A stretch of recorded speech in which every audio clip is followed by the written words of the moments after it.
함께 살펴본 에스더 9장과 10장은 이제 아하수에로 왕의 조서에 따라 자신들의 원수들을 진멸하는 유다인들의 내용을 기록하고 있습니다. 또한 이 사건 이후에 승리를 자축하며 잔치를 벌이는 유다인들, 그리고 그러한 유다인들에게 이 사건을 이제 명절로 제정하여, 불임절로 제정하여 지키라고 이야기하는 모르드게의 모습을 보게 됩니다. 그리고 마지막으로 10장의 내용을 보면 아하수에로 왕의 이 사적과 그리고 그 속에서 이 모르드게의 존귀함과 행적의 내용을 우리가 살펴보게 됩니다. 이러한 내용을 가진 이 오늘 본문의 말씀이 오늘 우리에게 주고 있는 영적인 교훈은 하나님의 영광과 덕을 위해서 나 자신의 권리와 자유마저도 포기할 줄 아는 성도가 되어야 한다라고 우리에게 교훈하고 있습니다. 9장 5절로 10절의 말씀을 살펴보면 이제 유다인들이 자신들의 대적들을 진멸하는 내용들로 기록되어져 있습니다.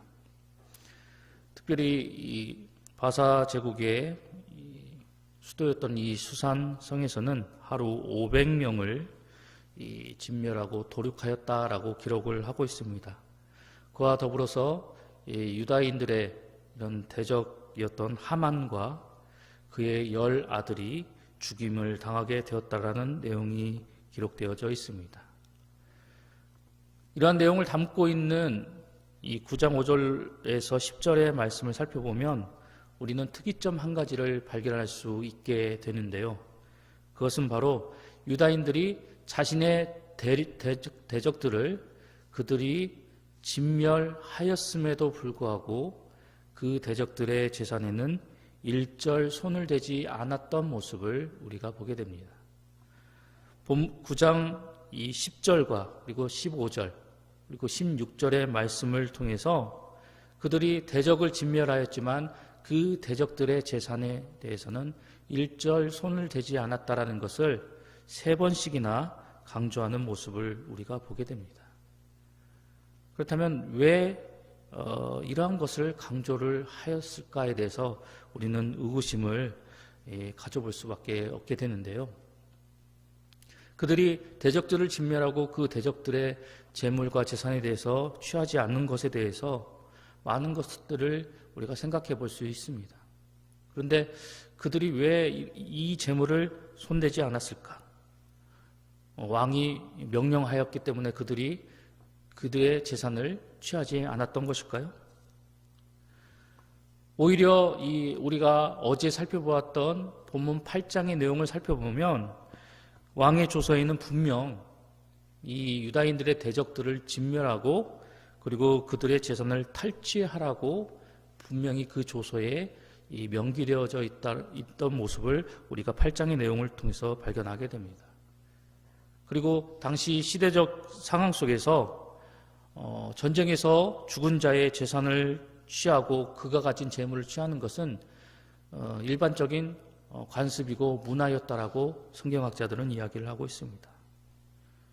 이러한 상황 속에서 자신들의 대적들을 진멸하고 그들이 가지고 있었던 재산과 재물을 취하지 않았던 이 유다인들이 오히려 당시 사람들의 눈에는 이상하게 비춰졌을 정도로 그들의 행동은 굉장히 특이했던 행동이다라고 말할 수 있습니다.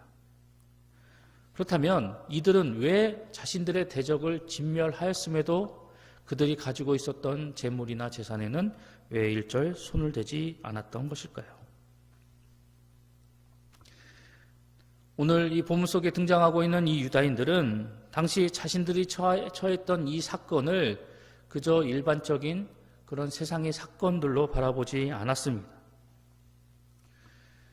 당시 유다인들은 이 자신들을 죽이려 했던 그 원수들을 이 진멸해 나아가는 그들의 대적들과 맞서 싸우고 그들을 죽이며 나아가는 이 일련의 사건들을 하나님 백성 선민으로서 하나님께서 자신들에게 명하신 그런 전쟁을 치르며 나아가는 것이다라고 그들은 바라보았고 이 사건을 이해하였기 때문이었습니다.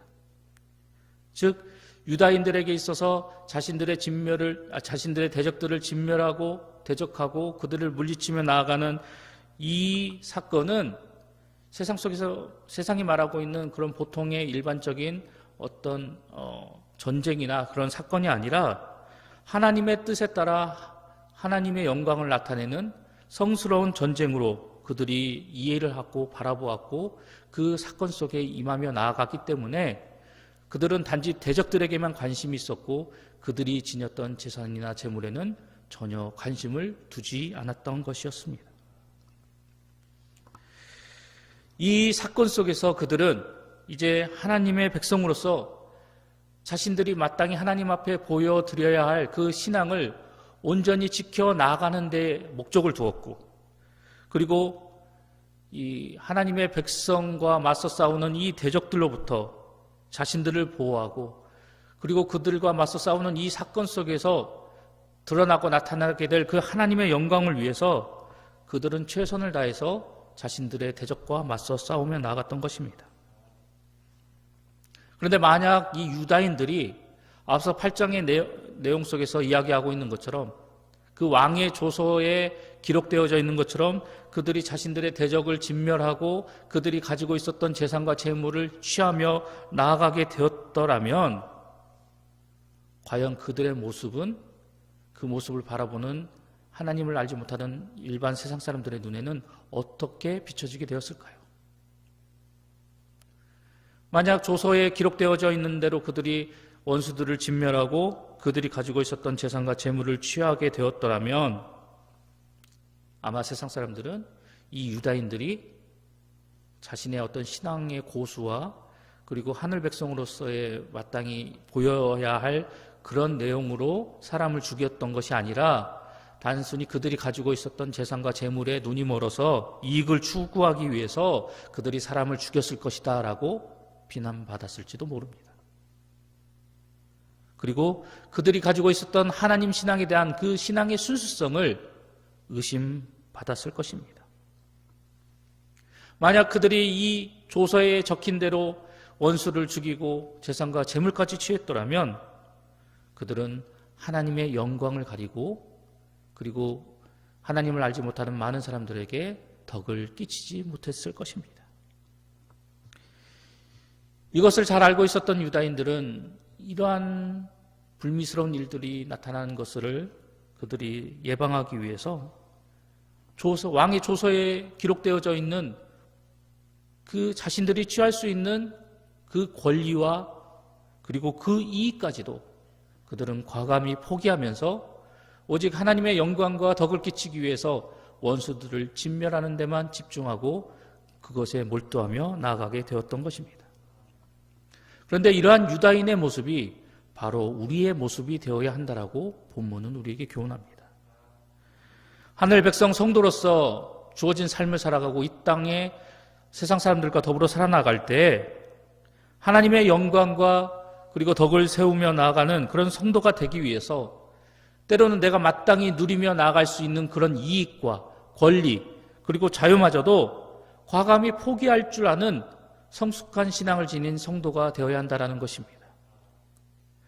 우리가 이러한 모습으로 나아갈 때 우리의 삶의 모습을 통해서 하나님을 알지 못하는 사람들이 살아계신 하나님을 발견할 수 있기 때문입니다. 또한 우리가 이러한 모습으로 살아나가게 되면 우리의 삶의 현장 속에서 세상 속에서 하나님의 영광을 드러내고 그리고 덕을 끼치며 나아갈 수 있는 성도의 삶을 살아갈 수 있기 때문에 우리는 세상 속에서 하늘 백성으로서 온전히 인정받고 하나님의 영광을 나타내는 삶을 살아갈 수 있게 되어지기 때문입니다.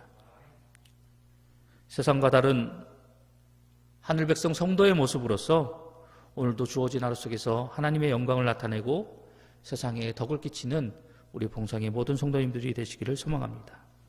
두 번째로 본문의 말씀이 우리에게 주고 있는 영적인 교훈은 하나님께 받은 구원의 은혜를 기억하고 그 은혜를 나누는 성도가 되어야 한다라고 우리에게 말씀하고 있습니다. 9장 20절로 22절의 말씀을 살펴보면 이제 모르드게가 아달월 14일과 그리고 15일 이 두 날을 불임절로 제정하고 이 절기를 지키도록 유다인들에게 지시하는 내용을 우리가 보게 됩니다.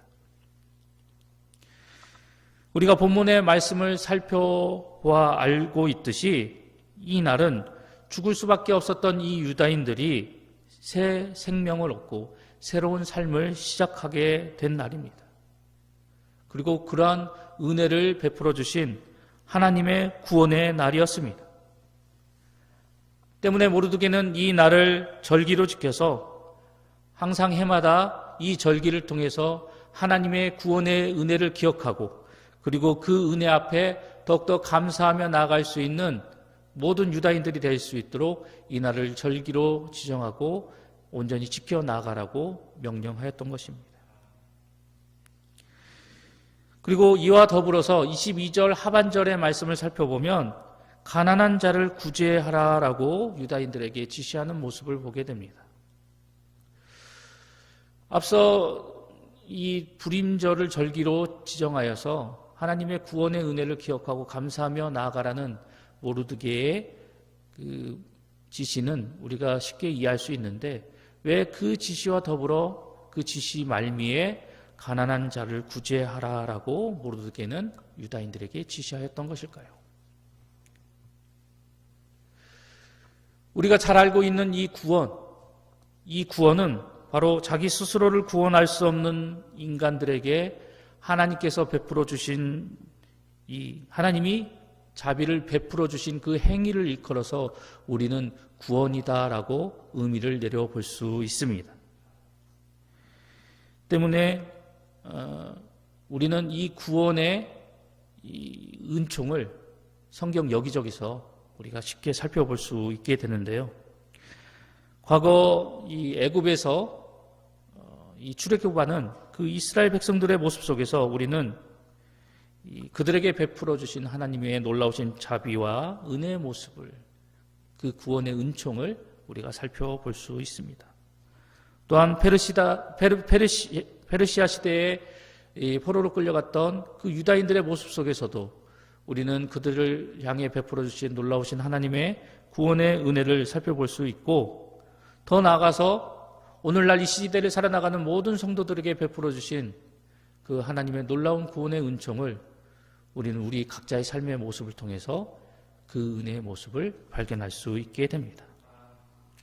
하나님은 과거 구약의 이스라엘 백성들부터 오늘날을 살아나가는 이 시대의 수많은 성도들에 이르기까지 자비를 베풀어 주시고 구원의 은총을 더하여 주셨던 모습을 우리는 익히 잘 알고 있습니다. 하나님은 죄로 인해서 영원히 심판받아 고통당할 수밖에 없는 우리 모두에게 이 놀라운 구원의 은총을 베풀어 주셨습니다. 우리를 죄와 사망에서 구원해 주시고 그리고 그 구원으로 말미암아 영원한 생명을 꿈꾸고 소망하며 나갈 수 있는 하늘 백성이 될 수 있도록 우리를 이끌어 주셨던 것입니다. 이처럼 이 구원은 우리 인간에게 아무런 값없이 베풀어 주신 하나님의 크고 놀라운 은혜이고 자비가 바로 이 구원인 것입니다. 그런데 모르드게는 이 불임절 절기를 통해서 하나님께서 베풀어 주신 이 구원의 은혜를 기억하라고 그들에게 지시를 하고 있습니다. 그리고 해마다 이 구원의 은혜 앞에서 감사하며 하나님의 영광을 나타내며 나아가라고 그들에게 명하고 있는 것입니다. 뿐만 아니라 이와 더불어서 22절 하반절에 그들에게 지시하고 있는 것처럼 가난한 자를 구제하라는 이 지시를 통해서 다른 이들에게 자비와 은혜를 나누고 나타낼 것을 그들에게 더불어 요구하고 있는 모습을 보게 됩니다. 앞서 우리가 던졌던 질문의 화두처럼 그러면 왜 모르드게는 이 유다인들에게 가난한 자들에게 구제를 베풀라고 명령하였던 것일까요? 그것은 이 구제는 인간이 인간에게 베풀 수 있는, 인간이 인간에게 은혜와 자비를 베풀 수 있는 그런 행위가 바로 이 구제이기 때문입니다. 즉, 이 구제라는 행위를 통해서 내가 하나님께로부터 받은 그 자비와 그 은혜를 기억하며 내가 받은 그 은혜와 자비를 다른 이들에게 베풀고 나누며 나아가는 그런 사람이 되라고 이 모르드게는 이 구제의 행위를 통해서 그들에게 이러한 사실을 강조하고 있는 것입니다. 즉 절기를 통해서도 하나님의 이 구원의 자비와 은혜를 기억하고 감사하며 나아가는 사람이 되어야 되지만, 이 구제라는 이 방식을 통해서 내가 다른 이들에게 자비를 베풀고 은혜를 나눔으로 인해서 내가 받은 그 하나님의 구원의 은혜를 날마다 기억하고 그 은혜에 감사할 줄 알며 나아가는 그런 성도가 되라는 것입니다. 하나님을 통해서 이제 구원을 받고 그리고 그분의 자비를 누리며 나아가는 성도라고 한다면, 이제 내가 받은 그 구원의 은혜를 항상 기억하고 감사하며 나아가는 성도가 되어야 할 뿐만 아니라, 이제 내가 받은 그 은혜를, 그 자비를 나만 소유하고 나만 누리며 나아가는 것이 아닌, 그 자비의 은혜와 그 은총을 알지 못하는, 구원의 은총을 알지 못하는 다른 이들에게도 그 은혜를 나누고 그 자비를 그들이 깨달아 나갈 수 있도록 그 은혜를 날마다 베풀며 섬기며 나아갈 줄 아는 하늘 백성이 되어야 할 것입니다. 내가 받아서 내가 누리는 도저히 갚을 수 없는 이 놀라우신 사랑과 하나님의 은혜를 이제 다른 모든 이들에게 그 사랑을 나누고 그리고 그 은혜를 베풀어 주며 내가 섬기며 나아가는 그 자비와 은혜의 손길 속에 세상 많은 사람들이 하나님의 놀라우신 사랑과 그 구원의 은총을 발견하고 체험할 수 있도록 그 놀라우신 은혜와 자비를 나누며 나아가는데 최선을 다하며 나아가는 저와 여러분 모두가 되어야 할 것입니다. 오늘 주어진 하루 속에서 우리는 어떠한 사람들을 만나고 어떠한 사람들과 함께 주어진 하루를 생활하며 나아갈지 모릅니다. 하지만 우리가 반드시 기억해야 할 것은 오늘도 주어진 하루 속에서 나에게 베풀어 주신 그 하나님의 그 구원의 은총과 자비의 모습을 날마다 기억하고 순간순간마다 그 은혜 앞에 감사하며 나아갈 줄 아는 성도가 되어야 한다는 것입니다. 그리고 오늘도 주어진 하루 속에서 만나는 많은 이들에게 내가 받은 그 하나님의 놀라우신 은혜와 그 구원의 은총을 나누고 그 사랑을 온전히 섬기고 실천함으로 세상 많은 이들도 내가 누리고 체험한 이 은혜와 이 자비의 은총을 함께 누리며 나아갈 수 있도록 오늘도 하나님의 구원의 통로, 하나님의 사랑의 통로가 되는 삶을 온전히 살아가야 할 것입니다. 오늘도 이러한 삶을 통해서 온전히 하나님께 영광을 돌리며 나아가는 우리 봉상의 모든 성도님들이 되시기를 간절히 소망합니다.